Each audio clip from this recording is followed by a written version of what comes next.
Hello and welcome to Life of the Party. We are NyxRising Industries. I am JD, your dungeon master. Are we ready to go? Yes! True title sequence. Okay.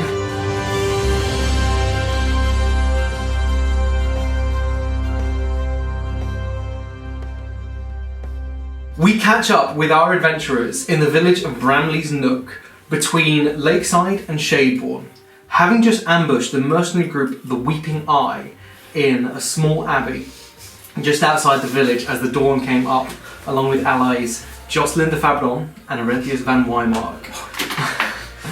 Our allies have left us and gone south to recover and spread the word that they need to, whilst the party are planning to head north to Shadeborn in search of the rest of the Weeping Eye and to uncover the mysteries that go on. The party is currently in a small basement of a tavern in the village. It is very early in the morning, resting and recovering. What would you like to do? As the door closes behind Jocelyn, Brandon just stands up. I need a minute. That's fair enough. Understandable. Excuses himself to the bathroom facilities in the tavern. Catches his reflection in the mirror and looks at himself sort of doused in the blood of his enemies. Stares at himself for a long while and then bowls over and throws up. Yeah, that's fair. And he'll be in there for a good few minutes. Mm-hmm. Okay. While he's gone, presuming we can't hear him throwing up, at least we'll turn to the others. And she's like addressing the whole group, but mainly looking at Boblem and Astra, and just says like, before we continue with this, I know we all want to help Brandon, but I feel like we should just confirm that everyone is definitely okay with the fact that we're going to be fighting people rather than creatures. I know no matter how despicable people are, it's a very different experience. So I just thought we should make sure no one's feeling forced to do something they don't want to do. I know we did the right thing back there, but this kind of stuff just always rattles me. Mm-hmm. Maybe Arenthius is right, maybe I am too soft. It's nothing wrong with that problem. No. I just don't know if that softness is something that I'm ready to let go of yet. But You don't have to. I do want to do right by Ren. I just need to get my head straight on. After he says that, Boblem takes one of the rags and starts wiping the dried blood off him, but his hands are shaking as he's doing it. Sariel will take another rag and sort of help him out to wipe the blood off his face. Thank you, Sariel. If there's anything that we can do to make your life easier for things like this. I don't really know. I never counted with this happening when I started adventuring. Sometimes you just have to do what you have to do in order to survive, or unfortunately there are some people out there who have it coming. Sometimes you have to remember that monsters can look just like you. And you need to remember as well that a lot of the time it's you or it's them. Exactly. And you'd rather it be them. You're starting to sound a lot like my mother. She did always used to tell me the world wasn't as kind as I like to think it was. She's right. I guess she was right. But we need more people like you in the world who do still believe there is kindness out there. Thank you, Sariel. It's not a flaw. Not at all. Thank you. Kind of just looks down like he's unsure, but still tries to smile a bit at you guys. Don't worry you too much. Here you go, we'll use prestidigitation just to get the rest of it off. Because it's dried on, it ain't coming off easy. Just starts cleaning Boblem off. Thank you. At the end of the day, I think that a lot of us can say that we would do a lot for our families and those that we care and love. I return to the group. I've cleaned my own face off, tidied my hair up, and I just come out stony faced and...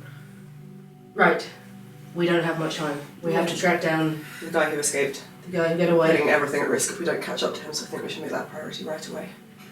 I'm going to head into the town, see if I can secure its horses. Those of you who need to rest, stay here. I'll be back. I'm fine. I didn't even take a hit in that fight, so I don't mind coming with you. I need to buy some things before we go anyway. Anyone else? We can pick something up for you, or I need to go get my bag out of the boat. we can do that on the way. Yeah. We'll have to cross the river again to head to Shadeborn. We also, this doesn't need to be a priority until after we've caught him, but once we get to Shadeborn we're going to need more money presumably, so we should count out that gold which is on the boat as well. We'll have time. Once we've got up to him, obviously. Anyone else? There's something I need to do very briefly in town, but I can manage that by myself. Okay, rest. We'll secure horses and we'll come back and get you. Okay. So we're saying kind of everything happening at the same time. Cassian. Okay, after he's cleaned himself off, Cassian will go find a private corner, like on his way out of the tavern, get out, like quill and paper, write a letter, allies in Shadeborn, ? Any help that can be offered, ? Let me know as soon as possible. Folds it up, stamps it with a seal, goes out and finds a courier. Okay. You step out and immediately see what seems to be a commotion. There are about 40, 50 halflings, dwarves, a few humans, sort of milling about. Some people are like shouting and pointing fingers. Are you just going straight through, or are you listening to what happened? I will prick my ears up as I go to find this courier. I'll say we probably hear this as well. Yeah, as you're sort of like all heading out and doing your things, yeah you would all notice. It seems that there's a bit of a commotion. 2 horses have just been stolen. And it seems like, Oh my god. this is the biggest thing to happen in the village for a long time. Love him, want to see him thrive. A lot of people shouting and pointing fingers at each other, and sort of, oh, you took my pumpkin 3 years ago. I know it's you. I have good reason, and there seems to be like a halfling, not sheriff, but a sort of figure of authority who's trying to sort of keep people at bay, and someone else is piping up that their window was broken, and a bunch of like supplies from them, like what seems to be like an apothecary, have been stolen, like poultice and bandages. But from what you can gather, that's on the other side of town. Originally, he's just out here to start a civil war. Living his best life, I support that. It's an absolute tornado, man. You see this small halfling sort of raising her hands. Looks maybe like late 50s or so, sort of like short, like tussly brown hair. He's like, he took everything. I saw him. I nearly had him as well. You know, this crossbow hasn't seen much use, but I'll put one in the back of his legs if I see him again. Arinthia's on that Sanskrit. You hear her offering a description. It doesn't sound like that was Arinthia's. Oh. Is from what describes, sounds to be describing like a human or an elf, and describes that she saw him running off sort of northwest. Is that the direction that Sanskrit is? That Shadeborn is? Yeah. Mr. Weeping Eye. Mr. Weeping Eye. You find a courier. It's a young lad, seems to be about 18, 19 or so, with a pony, who takes your letter and then looks over it and then You know where this needs to go, right? looks at the seal, just raises his eyebrows and, I'll see this delivered. Thank you. Pops it into a bag, I will flick him a silver as well. takes it, begins tacking up their horse, sort of making a move on, it seems. Didn't seem like they had any real sense of urgency before, but I was like, okay. And then I will find my way back to Okay. the others. Those of you who are going out as well would have wandered into this commotion and seen it. So, they're still going round. Sariel, is there anything you're doing? I'm taking a short rest because Yeah. I got beat up. Yeah, okay. So, are you staying in the tavern? Yes. Okay. Boblem. He's just staying in the tavern. He's taken out his journal to like start writing and scribbling on it. Yeah. Okay. Astra? Playing his lute sat near Boblem. Just tail wrapped around Boblem's like area. You alright? I think I'll be. You will. Are you alright?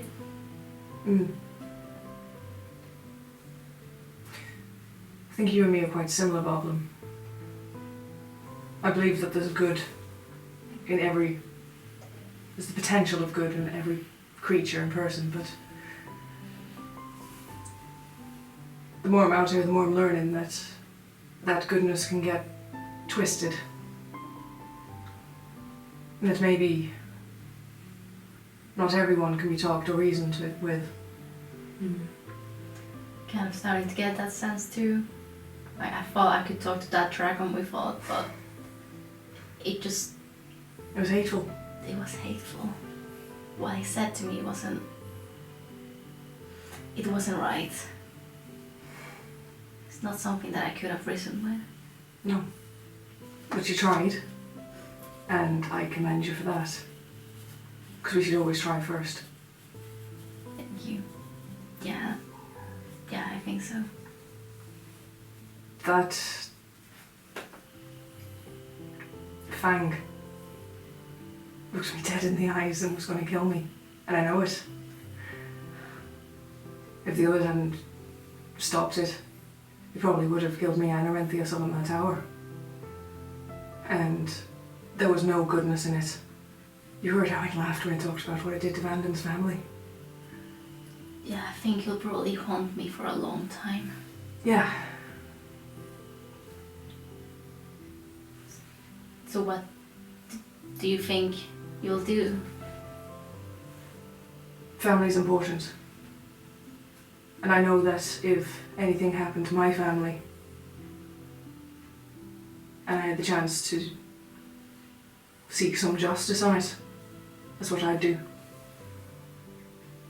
So I'm going to stick with Vanden and help him out, and stick with all of you. Yeah, I can agree with that. We got each other's backs, don't we? We do. Yeah, I wouldn't want you to do something you're uncomfortable with either.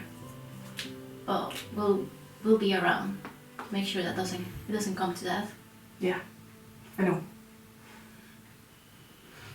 Gives you a nudge. Carries on playing his lute. And if you want to use what's it called? Song of Rest? Song of Rest, yeah. After you've been talking for a bit, the bartender knocks on the door, you suppose.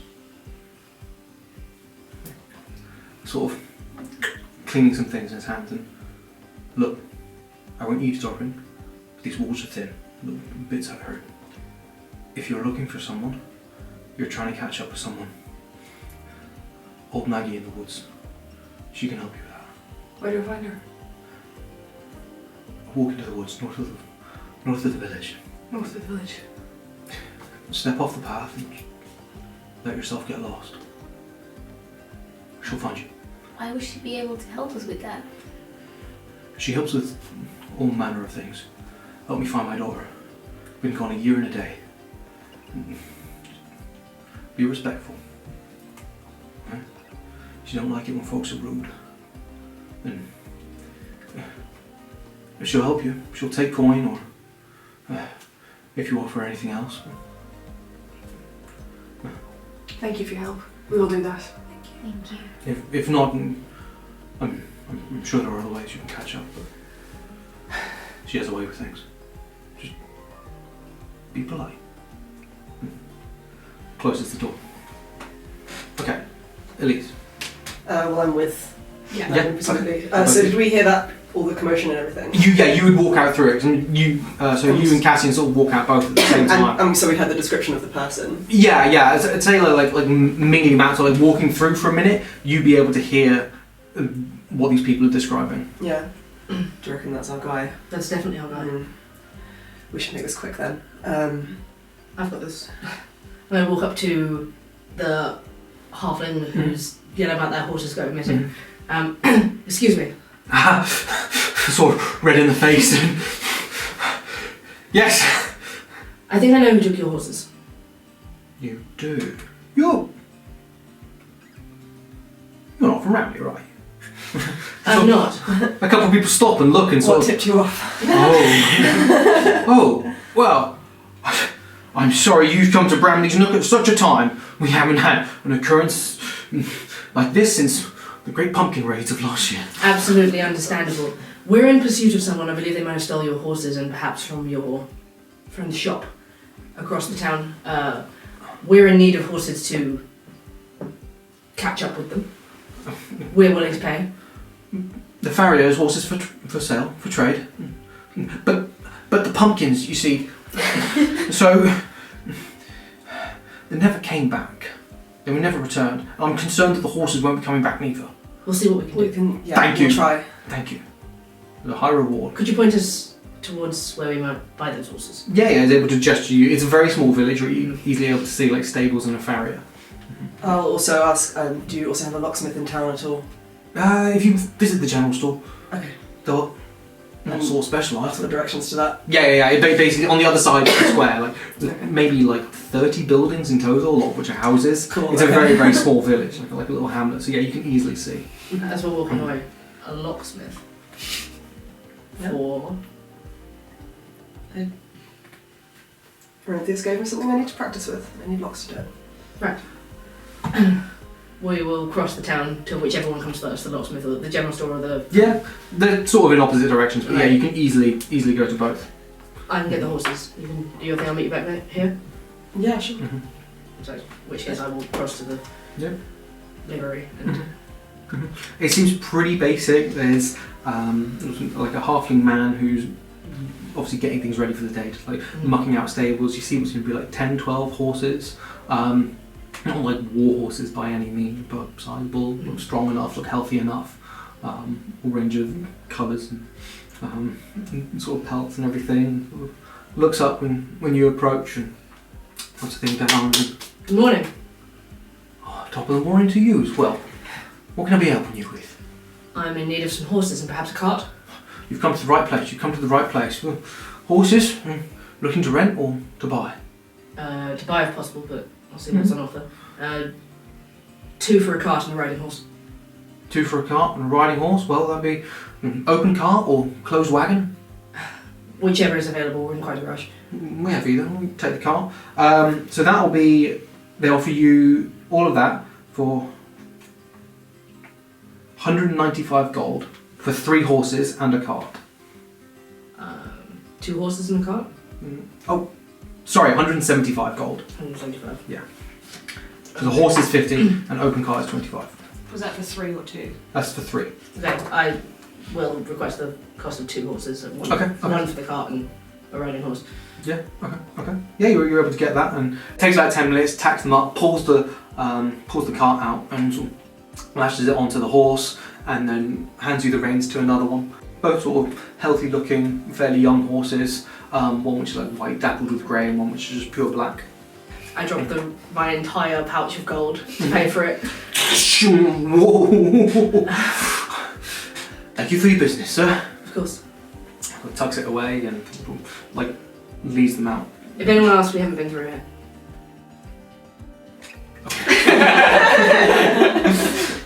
I will give the white horse a little stroke. Take a moment with it and then lead them both across the town to Elyse. Okay. The cart it can fit like 5-6 people in, like not lying down but like, sitting on the side basically. It seems to be in good condition. The wheels seem stable. It doesn't seem to be damaged at any points. Okay. I'll wait for you outside the general store. Cool. Yeah, I'm looking to buy maybe like 5 different ones of like different sizes and types, and maybe I don't know if they'd have anything like a spring mechanism that I could practice on for like something that would be the equivalent of like practicing unlocking traps. You could definitely get like some just like a bunch of just like crappy wire. Like wire, maybe not necessarily spring mechanisms, but like small fine bits of metal that you could use. Just general like knickknacks and stuff. Would that be worth practicing with the lockpick? It's not really... Potentially, but you have the lockpicks anyway. Yeah. I'd say it'd be 1 gold for 5 different locks. Okay, yeah, that's fine. Yeah. And I would also just quickly look around to see if there are any like paints, like coloured paints or anything in there. There does seem to be a small up on one shelf. There does seem to be a small row of little glass jars. There seem to be paint powders in. Is there like any that just comes in like a little compact set that would be good for travelling? Oh yeah, there's like it's sort of like a wooden bar like that, and it has holes in it for six different holes. There's 6 little jars, and it had one of like a little vial of oil as well. So it seems to be like pigment and oil. Yeah. And yeah, it would function as paints. They're like the very like 6 basic colours. Yeah, yeah. Mhm. She just kind of eyes up. It's like, how much is this? Just 1 more gold for that as well. Yeah, I'll take them both. Yeah, absolutely. Will you be needing a brush? Yes, actually.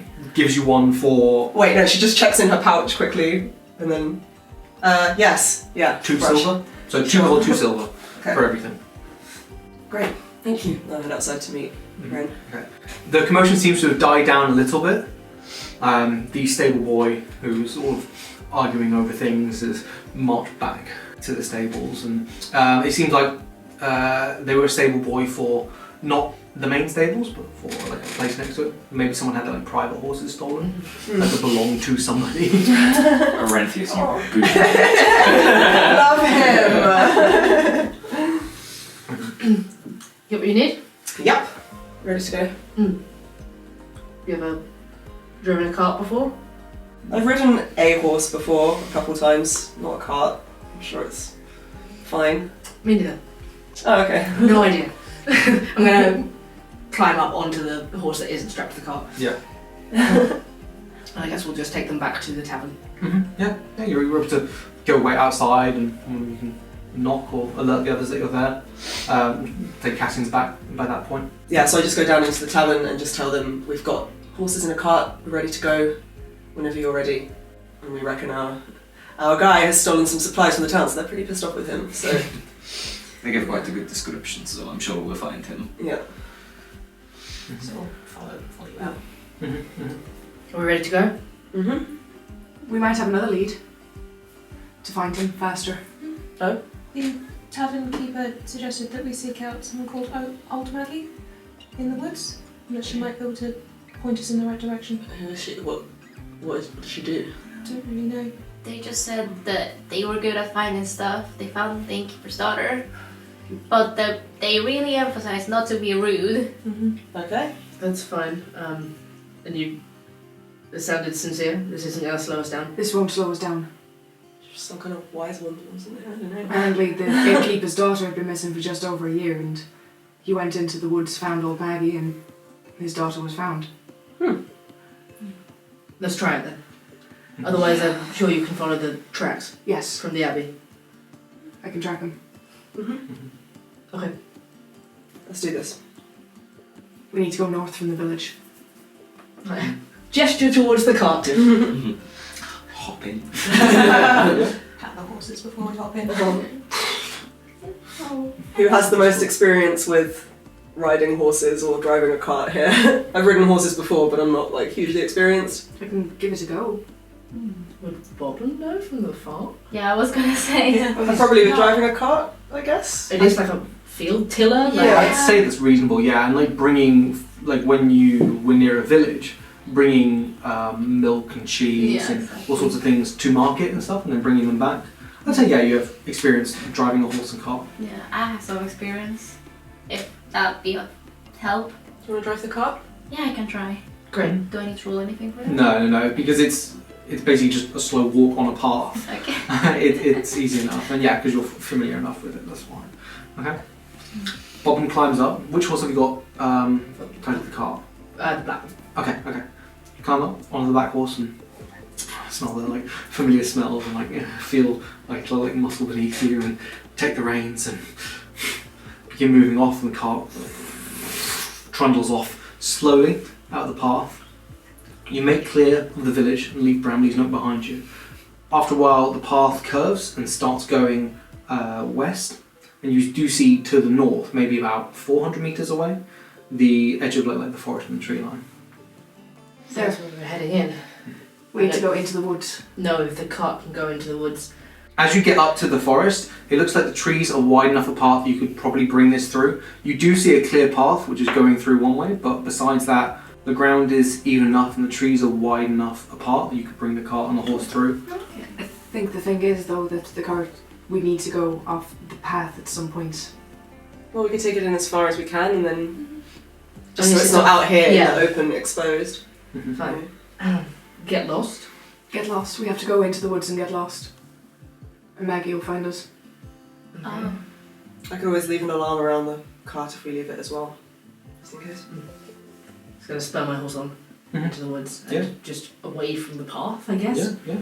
You head in between high pines and firs and feel the sort of dim light begin to enshroud you. The smells of the forest, the mulch and ground and earth beneath your feet. You hear the calls of animals off in the distance, and because it's pretty light and the trees are fairly wide apart, you can see pretty far before it sort of blurs under nothing, and you head in straight from the path and you wind your trees around big curving roots. Sorry, you wind your cart around large curving roots and sort of divots in the ground, and it is a bit tricky, but the horses seem to have a very sure footing and create tracks and wander, and after half an hour you begin to think, okay, maybe beginning to go in circles here, and have we seen that point before, and oh, where are we? And you realise you are well and truly lost in the woods. And you look to each side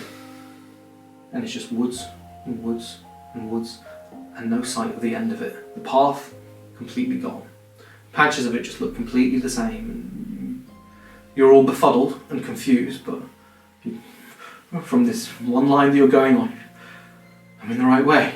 And then you turn around and round one of the larger trees and see a tree house up in one tree, creaking and groaning as if there's a wind. There's no breeze. I think we found it. Yeah. That was bizarre. I just going to jump down from the cart and start heading towards it. Yeah. You head straight towards it. You walk towards the tree and you hear something move from up above, and a rope ladder falls down from the tree house down the tree. Yes, can I see it, who unfurled it at all, or? You can't see anyone at this angle because it's up. Yeah. You can basically see the bottom of the decking. You also didn't hear a door open. I'll just put my hand on my arcane focus in my pouch just in case. That's just Watching going straight Astra. up. Astra's up. Astra! Just watching Astra. Boblem climbs up after Astra. Okay. Oh boy. Two of you head up and you're outside. You're on a small decking of a tree house. It doesn't look like it has stories. It's basically a large shed, maybe 15 by 15 feet. You do smell something cooking from within. You see a thin plume of smoke coming up. You don't see any windows. Okay. Guess we should follow them up. Right. Yeah. Tie up the horses. Yeah. I'll as everyone else is climbing up, I'll cast an alarm around the horses in the Okay. cart, Okay. just in case. Mm-hmm. And then follow them up last. Yeah. You look around and you notice where there definitely wasn't before. There seems to be a hitching post. Very conveniently located. I don't like that. I do not like that. I'll hitch them up. The door swings open. You see a small room before you, plainly decorated, with a few things inside. You see a small stove against the far wall, a table in the middle. You see a rocking chair creaking slowly back and forth with a small woman inside. Seems to be halfling, maybe sort of late 50s. She has tumbling grey curls and a wool hat and a simple yellow dress with a stained apron over the top. Plump cheeks and smiles as you come in. You see acid green eyes and welcomes you in. Astra bows. Good morning. Good morning. Hello, Boblem, this is Sunhat. Welcome. Come in. I appreciate manners. Our friend's coming up as well. My name is Verdant Astra. Call me Old Maggie. Please, step in. And just as you inside, you see knitting itself at her feet. You look inside, you see shelves with dozens of small plates, like little side plates, racked up on two of the walls with little paintings. You first look like faces, and you realise they're just smiles. Isolated smiles, maybe 30 or 40 in total, on small plates. You see just sort of general bits and bobs of someone's very small village home. Just, a couple of cushions, a very, very small table, some furniture which is very low. When you step in, you have to duck your head at the door. But yeah, you come in. Does everyone else come up? Yeah. Step inside. Mhm. Good morning, ma'am. Hi. Good morning, all. Good morning, all. We've been told you can help us find someone. You here for a fortune or a favour? Don't know. A favour, I guess suppose. it's I guess a favour. What Does that mean? Yeah, what would? That depends. What favour you after? Um, Tea, dears. Yes, please. Vendon, just as she makes tea, just sort of looks around this place and is extremely uncomfortable. and he's staring at the knitting, just like. Cassian sees the smiles and is like, Happiness. Turns around and from behind her brings out a small platter and places it sort of on the ground before you. You look around and there are a bunch of like cushions and sort of like ratty pillows behind you. And please, please take a seat, take a seat. And steps out of the rocking chair and goes over to the stove in the corner. Pulls up something like a large kettle. Begins pouring tea. Pours herself on as well. And just gestures her finger over it. And you see it's you see around her left arm, which is pretty like not ripped but toned, but sort of toned old arms. You see this winding tattoo of a green snake coming all the way down onto the top of her hand and begins sipping. Take tea politely. Yeah. Not drink it, but just hold it. Like. You've got a beautiful home. Thank you. Yeah. How's that Thank knitting you. doing that? That's amazing. I asked it to.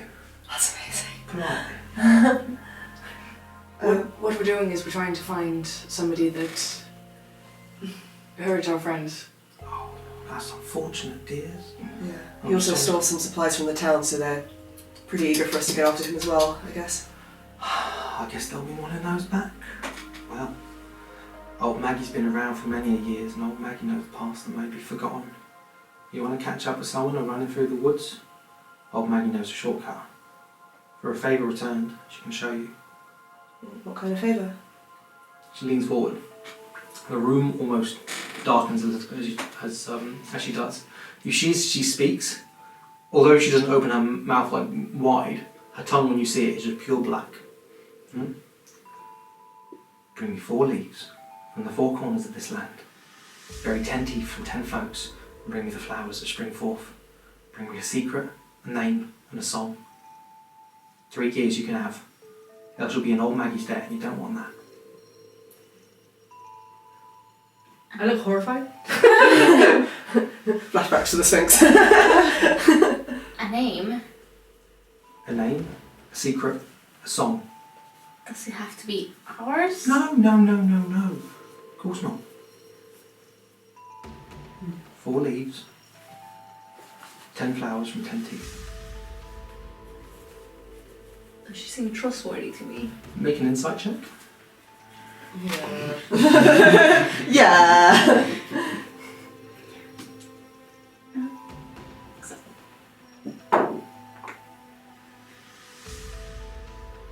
$17. Okay. As you focus, you realise your heart is beating boom, boom, boom, boom, boom, boom, boom, boom, boom, higher and faster than it ever has before. There is something completely alien, yet somehow familiar about her and about the way she's speaking and how words are being laced. You get the impression she is certainly not all she seems, but doesn't look like she's... You get the impression she's not out trying to directly hurt you. Okay. What's the time limit on these things we have to bring you? 3 years. Yes. And then what happens if we can't find them, or... You'll be in my debt. Can you elaborate on what that means? And how do we know this path will get us to this person quickly? Frederick will show you the way. And she Right. sort of leans her arm out, and you see the tattoo moves off her hand, coming out from her wrist. This long green snake just slides off her arm and makes its way to the door. it's very impressive. That's amazing. Let me take the debt, leave my friends out of it. Sure. I'm doing this. We're all doing this with you. Yeah, together. But we don't all have to. Let me do this. She, from her pocket, pulls out 7 long blades of grass.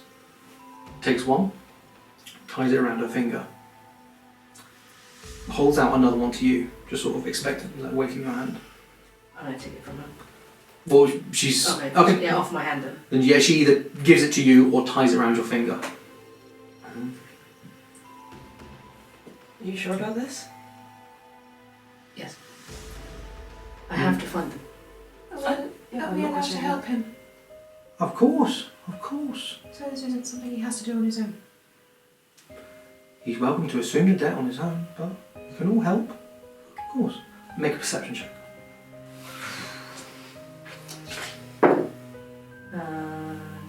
19. Where her hands and fingers look soft and plump, when she reaches out to your hand, you feel they are most certainly not. They feel dry and bony and long.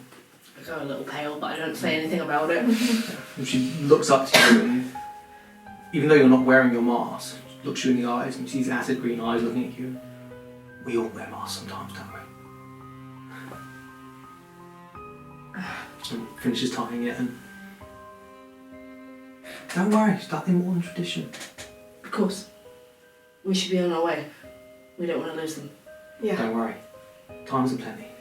Is there anything else I can do for you before you go? You said a fortune. What does that mean? Okay. And she reaches out, stands up and sort of drags the table over. She clears some space and from a small pouch pulls out what seemed to be a bag of bones.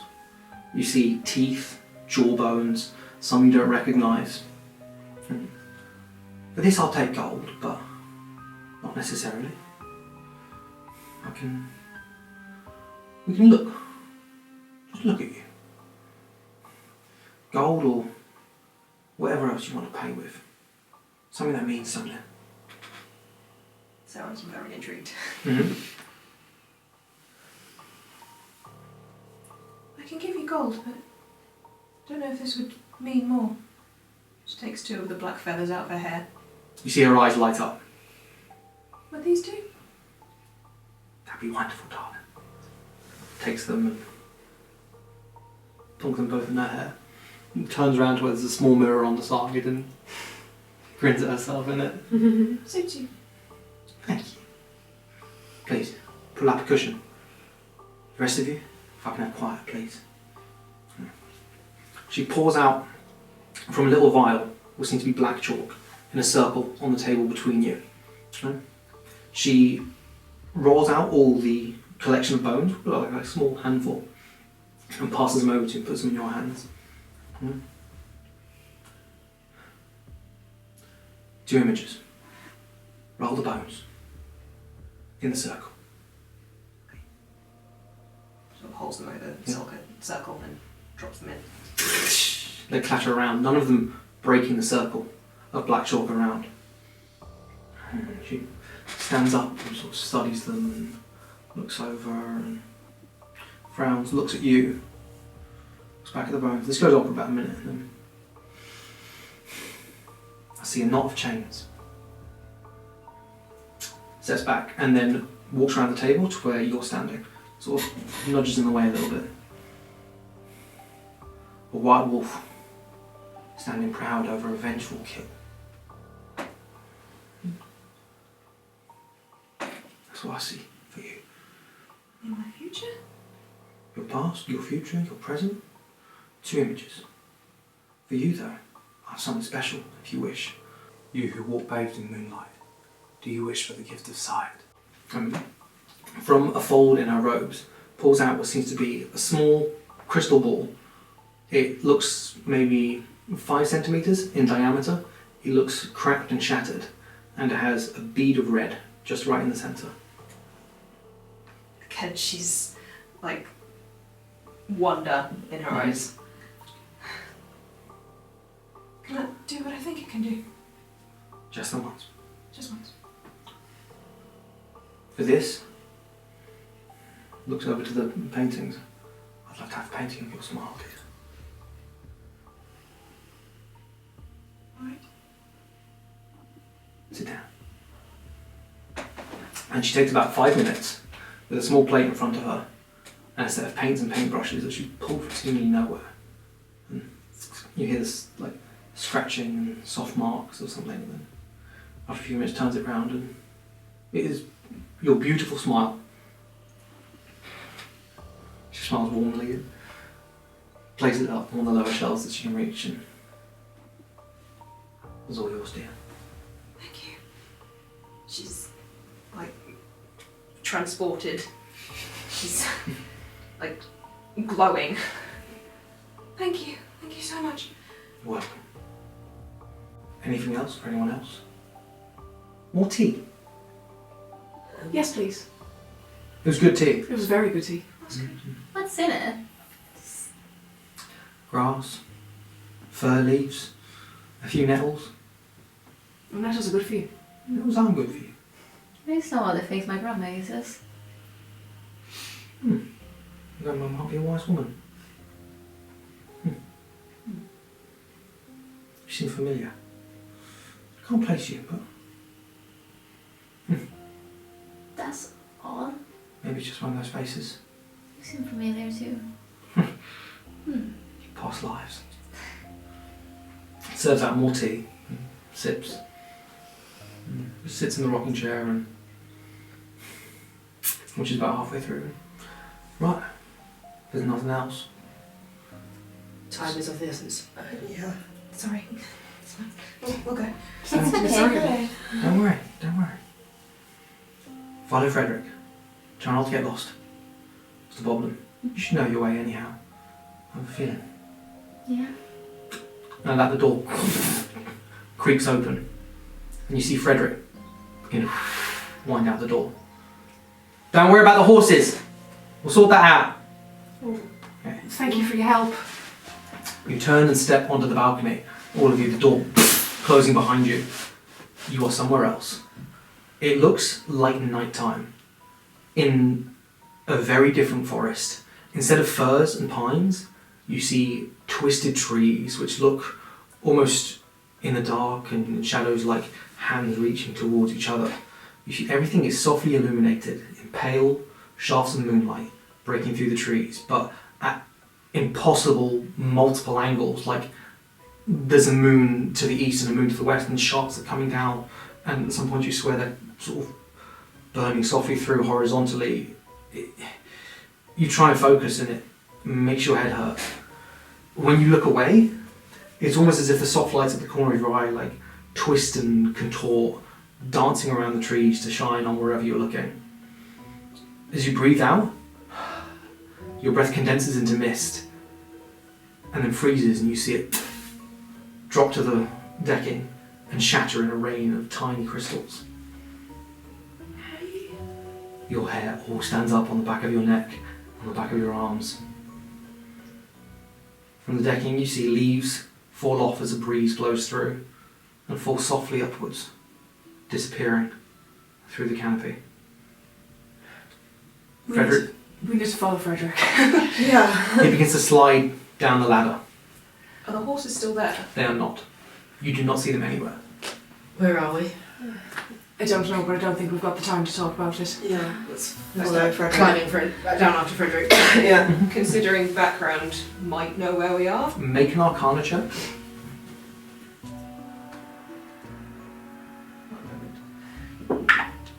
11. 11. You have no idea. Okay. I want to be perceiving the environment around us while we're doing this, like just keeping an eye out for anything Yeah. that might be illuminating. I'll say once everyone's gotten down, we'll make Yeah. a general perception check. You climb down the ladder, and you see the snake begin moving onto a narrow path, a few feet thick, too narrow to walk abreast. The ground looks boggy and peaty, but sort of as you step on it, it becomes firm to the foot, like earth sort of rising up to meet your feet. As the liquid like comes together. Off the side of the path, thick brambles and thorns snake from between the trees, moving closer to the path at the corner of your eye. When you turn to look, they're perfectly still. Everyone would like to make a perception check. I'm going to say I'm keeping my eyes on the snake and not looking at this at all, like purposefully not looking at this. Not great. Natural 20. 19. Natural 1. So 23. Oh, God damn it. 14. Okay. Roll 23 for me then. Because Okay. Sasha knows where this is. Okay, those with 19 and 20, you see everything and also nothing. Vanden, you're focused on the path and the moving forward, following Frederick behind, in front of you. You all sense multiple presences, things you hear in the woods, shrill laughs and shrieks and cries and odd sounds, calls and beckoning. Boblem, Cassian, you swear you can hear your name just whispered on the wind. In the forest, all around you, there's eternal dusk light. You all begin now to hear whispers and muted cries and laughs. Astra, you understand what's being said on a technical level, but the words and the order do not make sense. Functionally, you understand each individual section, but you can't comprehend it. When you try and focus on something, something else draws your attention. Those of you who are looking out, so Cassian, Boblem, actually Sariel and Astra as well. Everywhere you look, you spot eyes, gleaming in the dark. Lone eyes, pairs of eyes, clusters of eyes, cat's eyes, wolf eyes, completely incomprehensible eyes, all just blinking in and out of the darkness. Shapes and shadows twisting around trees and through branches. The forest is alive and very aware of your presence, it would seem. You walk on following the path. Is there anything in particular you're doing? Does this feel like when I heard the whispers and the draw through the doorway in the swamp? It feels pretty familiar. Keeping my face down on the snake, I am not looking at anything. Just don't listen to any of it. I just know our names. I don't know, but I felt something like this when we were back in the mangrove swamps. Just don't pay attention to it. I'll try and draw you away. I think this place is clever. We need to be cleverer. Just focus on the snake and each other. Keep moving. Why don't you play a tune, Astra, to try and drown out the noise? I think I will. I want to pull my new lute round, start playing. I want to sing in Sylvan. Okay. 2, 3 bars and your sound is echoed off the trees and the forest. Where dense forest should absorb the sound, you hear it coming back to you. Not in other voices, but in your own, and reflected and sometimes slowed down, sometimes quicker. You walk on for a short while, following the snake through this winding path through this forest, trying not to take present too much. Movement and a shifting of light from behind a tree off the path. You come up to it, you see a patch of bioluminescent mushrooms, each about the size of a head. You see them move and ripple and then lift off from the ground and sort of ripple and flutter across the path through the air. 4 or 5 of these mushrooms at the side of your head and glowing blue and purple and sort of semi-translucent, just drifting through the air, their roots dangling behind them. This sort of faint shimmery purpley blue dust coming off them. Across over the air, the dust begins to settle on you. Yeah? Can everyone make a wisdom saving? Sorry. Can everyone make a wisdom saving throw?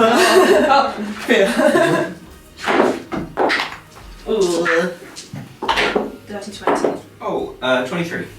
21. Got that one. Oh 15. Okay. 14. What's your marching order? I'm at the front following the snake. If I was playing music, I'd probably be near at the back. Like, Probably somewhere in the middle. Yeah. Same. Okay. I guess I've been. Well. Yeah. Should we say Vanden, Elyse, Cassian, Sariel, Boblem, Astra? Yeah. Yeah. Boblem, make a perception check. Oh. 10. 10. Make a stealth check, Astra. Hello? 15. 15, okay. You're walking on, you're focused, and you realise Astra's music's got quieter, and you turn around and he's not there. Astra? Astra? Do we all notice this? I'm assuming Yeah. it's it. I'll try to cast a message at Astra and ask him where he is. Okay. You are stepping through the thorns and vines and just following these beautiful things, just desperately trying to play music to them. You hear Elise's voice in your head. What's the range on that? 120 feet. Yeah, okay. You hear a voice in your head. Elyse will just say, Astra, we can't see you. Come back to the path. Can I respond? Or? Yeah, you can. You can respond to message. You can, yeah. Yeah. You look around and there is no path. You are in the middle of thicket and forest and vine. You hear it.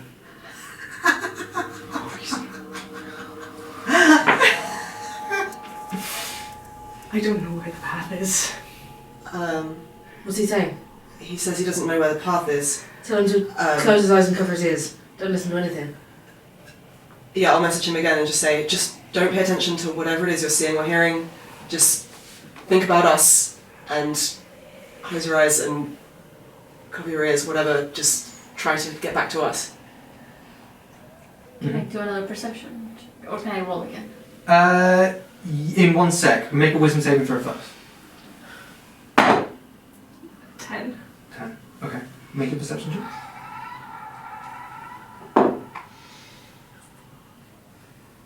Mm, 10. Look around. You don't see him. Astra, you turn to look for the path. But these things are just so freaking. And they've got to hear your song. Have we got rope? I took rope back after I tied up Kenra, so yeah, I've got rope. Do you want to send someone Yeah. in? I'm just gonna take the rope from you Yeah. and just back down the path towards the back and look for any sign of Astra's footsteps, anything. Make a survival I check. assume I'm holding onto the other end of the rope Yeah. so that Yeah, Let's- that was the idea. Yeah, let's all hold on to it so we Yeah. don't lose each other. 16? 16. Okay. You find a patch where the thistle and thorn has been broken through, but you see the vines are slowly creeping in and reforming. Okay. So you can see a path, but it is beginning to close up. Make a perception check. 11. You can't see him. You can see maybe the path he took. Holding onto the rope, I'm going to pursue that path. Okay. Make another survival check. Can I still see him, or is he out of my... Once he starts going off the path, you'll begin to lose sight of him. I can cast message. Natural 2023. Okay. Takes you about 30 seconds, but you see the unmistakable figure of Verdant Astra plonked on his behind, playing in a small glade. Astra! It snaps you out of it. Yes. Holding onto the rope tight. Come here! Okay. I reach out my hand so he can't get away from me too quickly, and I'm Yeah. going to grab your wrist Okay. and tug the rope. Okay. Yeah. Yeah. Just You so we're begin still there. trekking back. You begin trekking back. While this is happening, Boblem, you feel the presence of something looking directly at you and close. I look around. You turn around and about 5 meters into the woods, you see some sort of figure. It looks to be like a stag, but maybe 2-3 times larger than any you've seen before. You see maybe 6 legs, it seems to be. As it would actually happen. You do see 3 eyes on its face. Maybe to be 6 legs, but you can't really fully determine. Its coat is this dappled blue-black, which seems to be shifting and almost melds into the forest itself. It steps 2-3 paces closer towards you and just sort of looks you up and down. I stare back at it. Guys? Do we see it too? You see it. You're sort of facing the way and gone down a little bit to accommodate. The stag comes forward, inclines its front legs, and dips its head forward. These enormous antlers breaking through a vine, a thorn. As it inclines its head towards you, you see between its horns and sort of surrounding them this almost moonlight or starlight sort of shimmering off the points of the antlers itself. And closes its eyes and opens them. Is it doing that specifically facing Boblem? It is very definitely facing that Boblem. Okay. You two are slightly off, maybe like 5 feet or so, and raises its head and turns and begins to walk slowly back into the forest. Boblem raises his hand and says, "You're very polite." It disappears behind a tree and doesn't come out the other side. It's a very interesting friend you have there. That's a very polite stag. Are they all like that? Don't know. I've not met one like that before. I couldn't say. Never met a stag that polite. Do any of us know what it is? You have not. Make an Arcana check. 11. Bad rolls No today. idea. No. You have never seen any Rolls. of this sort. Steps on the path, and you see. Well, Elyse wasn't far down, but Vanden and Astra rushing back down the I path. have like a death grip. Oh, thank fuck. Tie the rope to all of us. Cassian, make a perception check. Now on. Frederick is gone. Can we all try and... I'll say one person can make a survival check. Who's got good survival? You. You and I have. Sounds good. What's your one? +6. You go. Okay. Astra is being held by Bandit right now anyway, so. Elyse just starts tying the rope around. 16. 16, okay. You look down and search desperately for any signs of the snake. You do not see anything. You just see peaty ground. You hear a small cackle from up above and look and see what seems to be a very, very small humanoid figure, but blue-black skin, maybe 4 or 5 inches tall, and a pair of wings fluttering like dragonfly wings at its back, and just drops down and sort of hanging off the branch, points up the path. Don't trust it. We were following the path anyway. Did it have any resemblance to the woman we just... No, not at all. Not at all. I mean, What other choice do we what have? other choice do we have? Quick, I'll just, like, kind of tie the rope, if Vanden's still leading, tie the rope around him properly, and then, like, loop it through everyone else, and then tie it to the person at the end. The person at the end will tie it to themselves. Okay. So no one wanders off the path again, Cassian. Tolerate this, would you? I'll start walking down the path. Okay, okay. You walk down, maybe about a minute, walking fast. The ground is beginning to become less firm under your feet. Your feet are beginning to boggy, peaty track. You walk for another minute, sort of pressing on, and you find it forks. Anyone have any ideas? Is there any indication of, like, can we see Frederick, or can we see Can any... you make a survival check? Me? Whoever wants to. Go. Go on, Mr. Survival. Yeah. Oh. 8. 8, okay.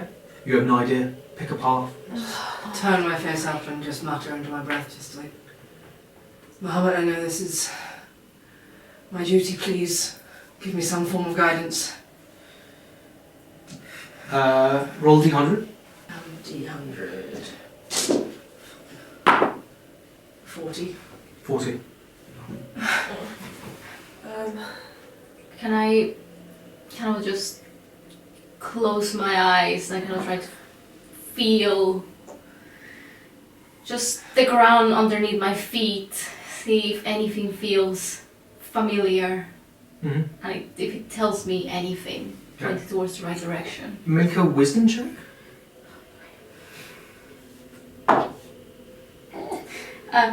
It is 25. Okay. You look and you look and you look and you feel, and you're drawn to the left about 10-15 meters into the darkness where you can't see anything. You see 3 eyes standing about 2-3 meters before they blink and disappear. As in a set of 3 eyes in the configuration you just saw. I think it's that way, guys. Are you sure? Yeah? Sure. I get a feeling. I saw something. I trust you. Okay. Let's do it. Keep together. You plod on, your feet beginning to be hard to pull out, and you're having to sort of pull them out of this mud. You wind around through a clearing, you look behind you, and the path is just completely closing up. the thorns and vines are beginning to creep up and just scratch at the back of your boots, over to the back. You round a corner and see a downed tree, a log, with maybe 40-50 centimetres of clearance below it. You see a very irritated looking green snake wound round a little knob at the top of the log. Well, you didn't have to go ahead without us. Its tail comes up Light. Sorry. before winding around the log and under and Let's go. Keep an eye on it. Well done, Boblem. Good job. it disappears out of sight. Oh, again? We'll just have to keep following. As in, it goes under the log, you look over, and it does not press onto the path. Under the log, we have to go under. Is it a very big log, or is it like a... Oh, it's maybe 20 metres long. Oh, Oh, no, it's like a tree trunk. Yeah, Oh, it's right. sorry, yeah, it's like a tree trunk. There's like maybe 50 centimetres of clearance Do between we it and the ground. go inside then? We go right inside. I'm just gonna get down on my knees and Yeah. slide into the space. I'm going to follow. You crawl and it's cramped and wet and you feel bugs and moisture dripping on. Who's in front? Who's leading? I think it was the same Yeah. order again, Okay. so him and then me. Okay. Yeah. You can't really even lift your head up. And it squeezes and gets tighter and tighter. You're able to push your elbows out and break through a patch of damp wood. And then suddenly it's lighter. And you begin to crawl through and the log opens up and funnels out. And you put your hands out onto dry pine needles and pull yourself out into daylight, into familiar woods. Claw my way up and just lie down on my back like, oh! As soon as I get out, I just start untying the rope from everyone and just like put it back in my bag. Everyone sort of tumbles out. Right? You find yourself at the edge of a forest, maybe 2-3 trees from the tree line. You seem to be on a bank and sort of looking out and down. You see the ground slopes down, like you're like at the top of a hill. You look around and you just see daylight and forest and the familiar woods. Can we see the person we're pursuing? Make a perception check. Do I need sight of our horses? Yeah. Oh yeah, that too. I was going to do that after. 21. 21. You see both. Oh. You see maybe 15 metres from you in the woods. You see 2 horses, one whitish grey, one black, a cart, sort of and whickering and like eating some like pine needles. Looking out, desperately down onto the ground, you see maybe 100 metres away, a single solitary figure running with a canine figure at their side. There he is. Let's go. I'm gonna bolt for the white horse Mhm. and like throw myself up onto it and Yeah. just kick it into a gallop. Okay. Can Elyse, Astra and Renard make a wisdom saving throw? 16. 18. 15. Okay. Okay. I'm just gonna run. I'm gonna thunderstep Okay. as soon as I'm away from. What are you doing? Sorry. No, I'll get on the horse and just say, everybody get in! Okay. Okay. I'm gonna wolf wild shape and run after Ren.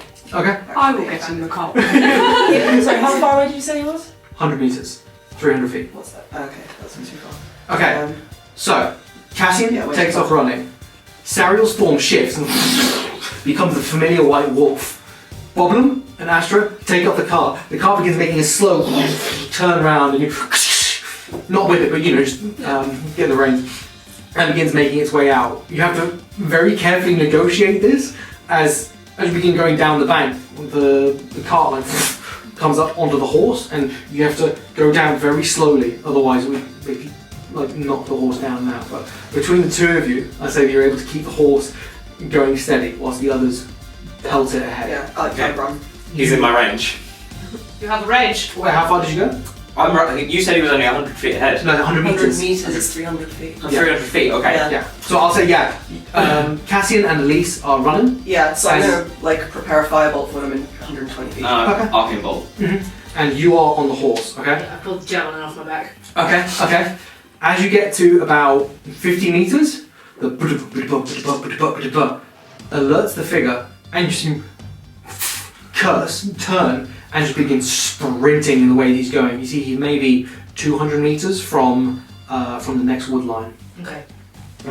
I'm going to catch up to him faster than he can run, though. You will, and that'll be before, like, we'll say one turn before you're both in range Okay. with anything with 120 feet. Okay. Yeah. So you gallop on down this hill, picking up speed. You ready the javelin. Okay. Make an attack. That's going to hit. That's 23 to hit. Are you activating it? I am indeed. You let loose the javelin, and the rest of you hear this crack of thunder and this split of this arc of white light just soars towards him. Hell yeah. Okay. Get it. That is going to be 6 piercing damage and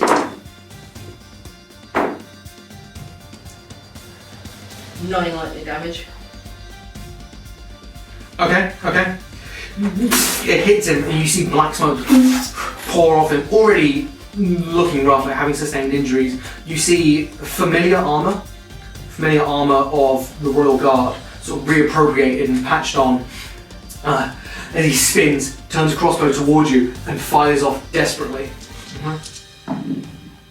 That's amazing. It soars right past you. Okay? Cassian and Elyse. One for him, one for his dog. Cool. Fireball at him, Mhm. unless Cassian. So one's a 16 and one is a 15. Okay. One hits the dog, Okay. hits the hyena. The second one hits his armor and seems to just glance off. That's fine. Okay? There's a 15 to hit him. Glances off his That's armor as well. 6 points of force damage to the dog. Okay. The dog goes still. Okay? Okay. Run and keep trying that. Sariel, actually, yeah, you'd be caught up by this point as well. Is there anything you'd I like was to going to try and knock him prone. 22. 22 hits. He is prone. I was going to just stand on top of him, just growling in his face. Okay. Background? If Sariel's pinned the guy, Mm-hmm.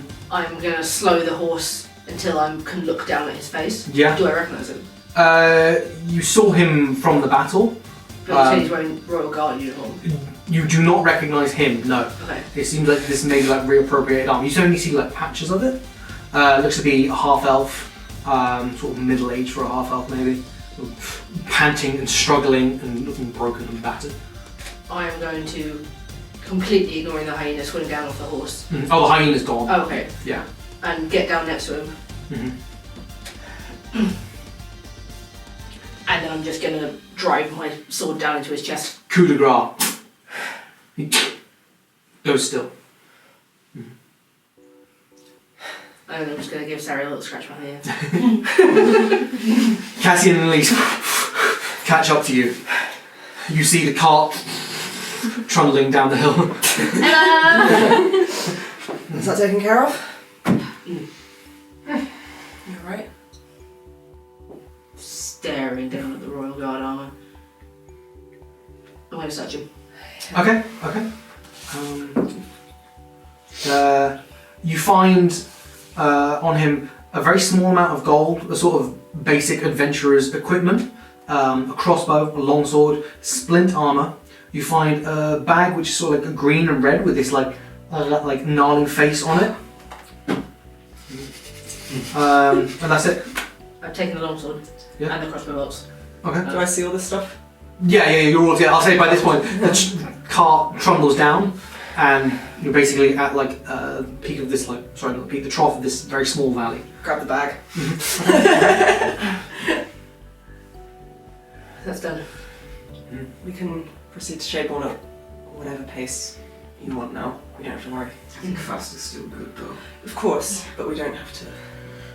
Oh, Maggie was telling the truth. Yeah, she's immensely powerful. I kind of sense that she wasn't all it seemed, though. Oh, obviously not, but what powerful person is? When she touched my hands, hers were thin, withered and bony. Some kind of spell altering her appearance? Something? We all wear masks, she said. Yeah. Who are we to judge hers? Sarah's going to give you a look, sort of in that same wolf form still, like to suggest, are you done with this guy? Like, Yeah. I'm just gonna nod to her. I'm just gonna sort of drag him away, Yeah, dig a hole and bury him. that's fair. Yeah, you can do that with some fairly loose earth and dig a very shallow grave and sort of kick it over and return to the cart. Send back into me. The form of Sariel reappears. You will stand there, confident that the Weeping Eye will not be receiving any message of ambush or that you are on their way. Mm-hmm. Good. Thank you, Sariel. It's okay. Well done. Well done, everyone. Does it look like time has passed since we left, or is it still morning? Look up at the position of the sun, but any time has passed. It's maybe an hour. She is very good. Yes. Not in a hurry to replicate that experience. I did not care for that. Are you okay, Astra? Not sure what happened, but yes. How did you get lost? Just felt like I needed to play my music to him, so I followed. Was it like, did you like hear things like when you heard the dryad speaking to you? You wouldn't have heard anything now. It's just you realise you might have breathed some of that dust in that sort of floated off them. Well, it's done now, I guess. Let's keep going. Thank you for coming back for me. I'm not going to leave you. I will take out my compass and get a bearing for vaguely where we are. Yeah. I guess head west towards. Yeah, you'd be going west then north Can essentially. we see on the horizon above any of the trees, like the mountain peaks? No, you're kind of at the trough of a small valley at the moment. Okay. And from where you are, it'll probably be maybe like 3-4 days before you can see the mountains. Oh, okay. Are we able to see any water where we might be able to get the boat back out at all? Not here, but you've looked on the map and you know that in 2 days you'll cross a river. Okay. If you So follow we this path. Yeah. do boat stuff then. Mhm. Okay. Right. Let's get underway. Shadeborn. Shit. You got the card. Thank Unless you. everybody else wants to run again. No. This isn't the card, thank you. I'm sorry, when can we get the boat back out? Next time we reach a river. And when will that be? A couple of days. Soon, don't worry. A couple of days? Yes. Okay. Is there something you need from your bag? Yes. Okay. Let's keep going then. Quickly. Move fast. Yes. Yeah, we're going to move fast anyway, It don't won't worry. be long. What is it that you're worried about? Just habit, I guess. Just sooner I can get my bag out, the better. Okay. It's okay. We better hurry. So you ride on, you begin your journey. The journey will take about 7-8 days. So we're just going to time skip over. Over the first night, you ride through gently sloping farmland, fields of wheat and corn and grain by you. It's late summer, so everything pretty much in full bloom. At one point, just like sort of the dusk is setting in, you pass a field of sunflowers, and when the light sort of hits off it, and this yellow glow, like the golden hour, just fills you with warmth. Nice. Are you doing anything for the first night? So just in general, Elyse seems a little bit more like focused and relaxed than she has been. It's still not, Yeah. there's still like an element of tension and like she's slightly forcing it, but she Mhm. does seem, now that she's had her injury healed and has something else to focus on, just a bit more centered. She, first of all, she would immediately cast Identify on the bag. Mhm. Like, she kind of knows what it is, but she just wants to be sure. I'd like, say she'd have no idea of this. This is a very rare. Oh, answer. really? Okay. Yeah. I thought She this wouldn't have was any just idea. No, it's not like a common thing. Okay. But this is a bag of holding. Yes, it is. You realise that this, after identifying it, has not limitless, but much more space inside the bag than it has any right to. The audacity of this I'll get the exact stats, and you can add one to the group inventory. Yeah, so she would be very excited about this and relay it to the rest of the group and compare it to the bag that the pastry chef had. Yes. And she would also, like, sort of generally over the travelling time and camping time, she would be practicing with her thieves' tools with the Yeah. locks, reading the book that Vanden gave her, Mhm. and spending some time meditating with the focus. And now that she's got some paints, she'll go back through her book and paint through the Mhm. sketches that she's been doing. Yeah. Okay. London's fairly quiet for most of the week. Mhm. The first few days, doesn't eat or sleep much. He sort of the bare minimum to make sure he's got enough strength to carry on the next day. Keeps to himself, doesn't really talk unless he finds himself sort of alone with anyone. Doesn't make much conversation with the group. He finds quiet space to practice with his sword and practice with the longsword that he took off the mercenary. Yeah. It's well made, and sharp, and it's not particularly ornate or embellished, but it's decent. I spend a significant amount of time practicing between the two swords, Yeah, yeah. feeling the difference in Jocelyn's sword to my own, which I know it's fine, but somewhat disdained over. It's not the same. When it's dark, get quieter and spend a lot of time sort of staring into the distance, very confusedly about quite how far I can see in the dark, but I don't mention this whatsoever. Tending to the horses, kind of.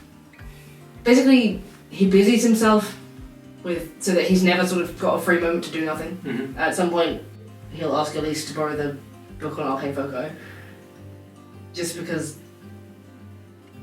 I need something to do. Oh, fair enough. Doesn't seem like your kind of thing, though. Not really, but Maybe you'll learn something. Become more at peace with this magic thing. I don't think so. She hands you the book. It is covered in her own notes in a language you can't read. She's just like defaced it, but it's still legible completely, but she's just been like writing her own stuff in there. You know, I'll just put this without pissing you off again. You can speak, I'll try to hold my tongue. I know what it's like to be wary of your own ability, but I can say pretty safely that understanding it will make it so much easier. Running away from it and trying to shun it won't do anything for you. I'm not trying to run away from it. Okay. I prefer it when we get along, when we put our heads together, rather than butting them all the time. I think it's very obvious to me that we come from very different backgrounds and upbringings, but I feel like we have some similar ability in some senses, and we work well together. All of us do, of course.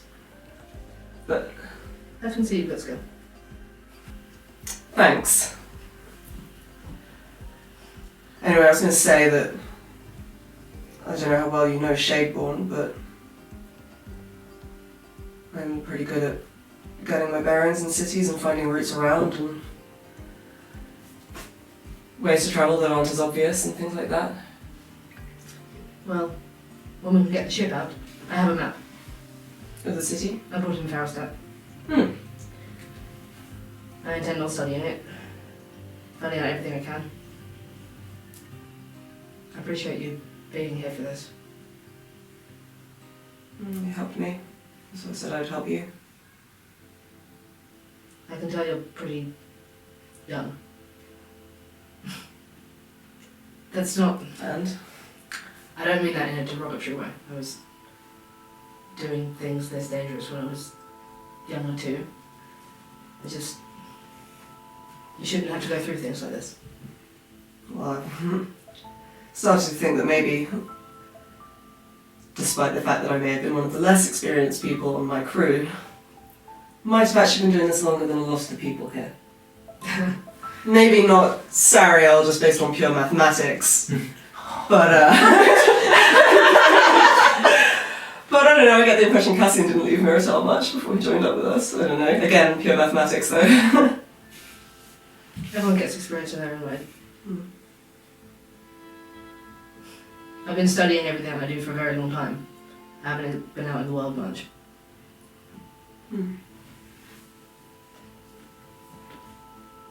Yeah, I've also been studying many things for a long time. And even though I've been really off my game, I don't know. You're doing well. Considering the circumstances. Yeah. Can't really ask too much of ourselves, can we? We're going through hell, Elyse. I guess this was never how this was all meant to turn out. Tell me about it. And I'm sure you feel the same way. I'm so sorry about your parents and... Don't okay. Don't let me think about it. Fine.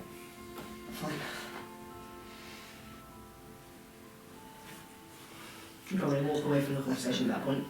Okay, she was going to say something else, but she just shakes her head and at that point probably sits down and starts looking through her research journal.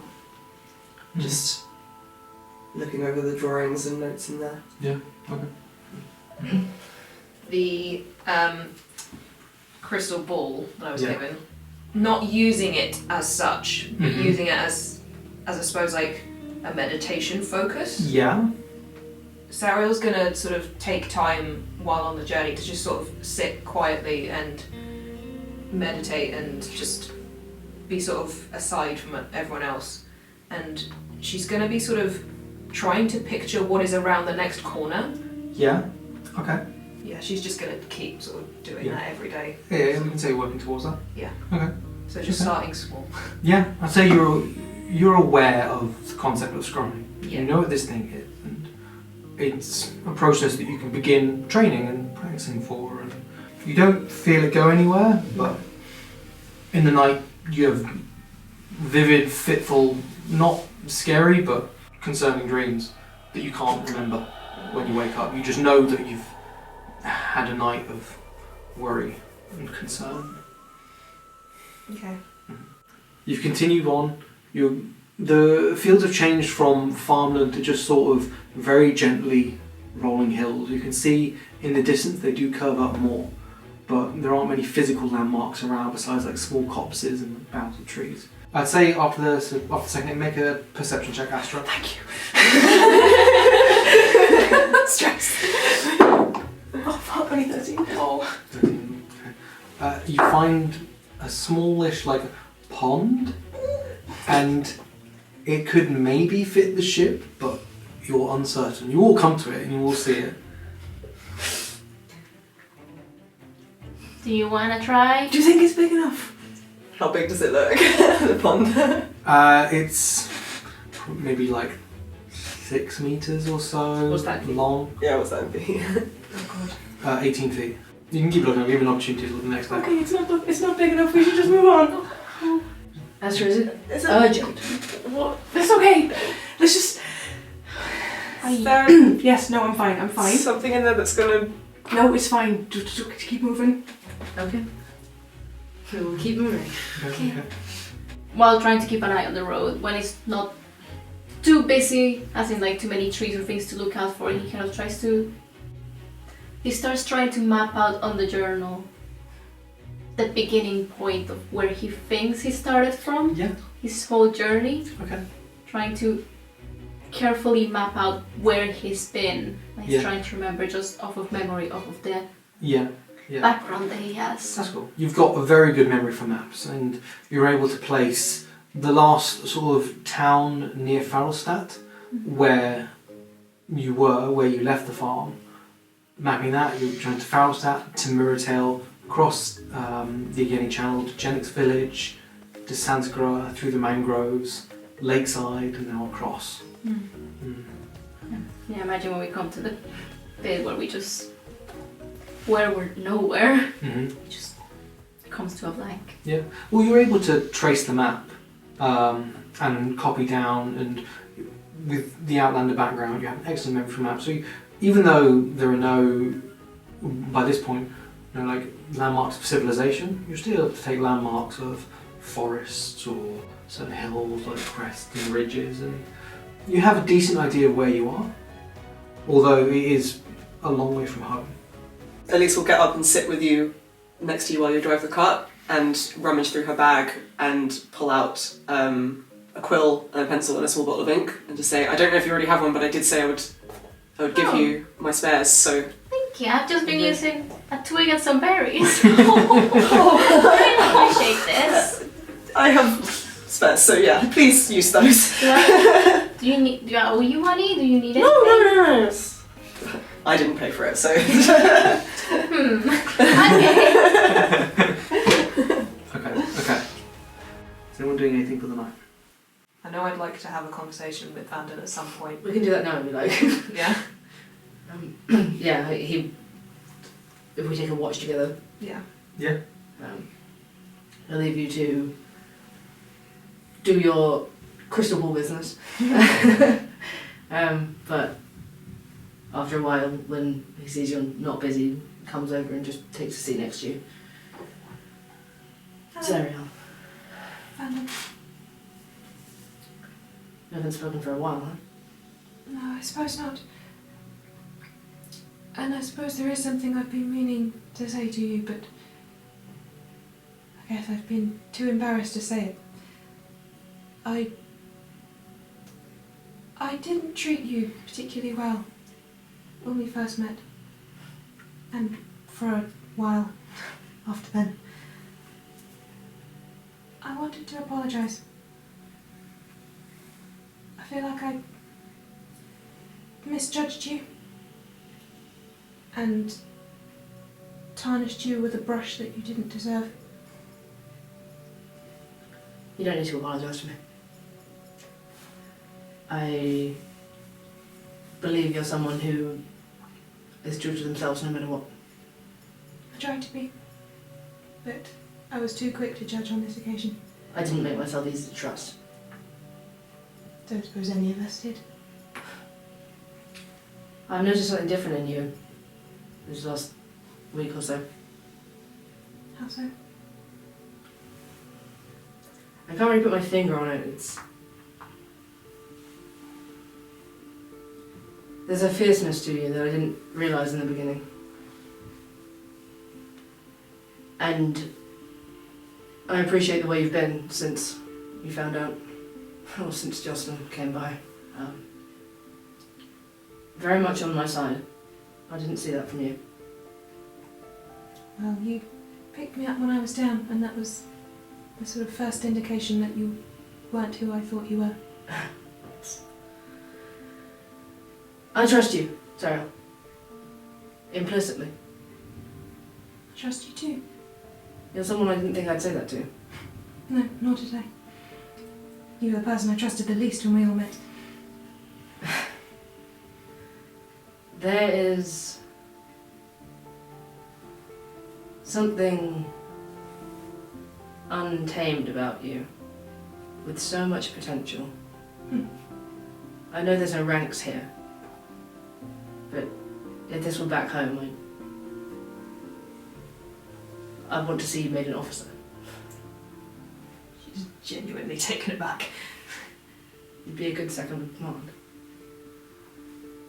Goodness.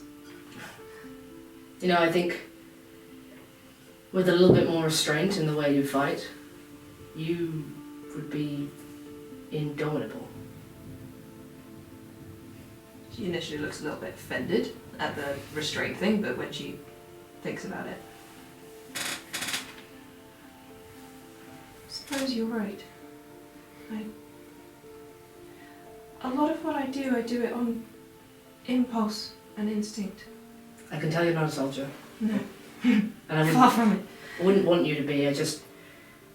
There are some things you could learn about being in the fray, and I have noticed, don't think I haven't noticed, that more frequently than not now you put yourselves on the front lines with us.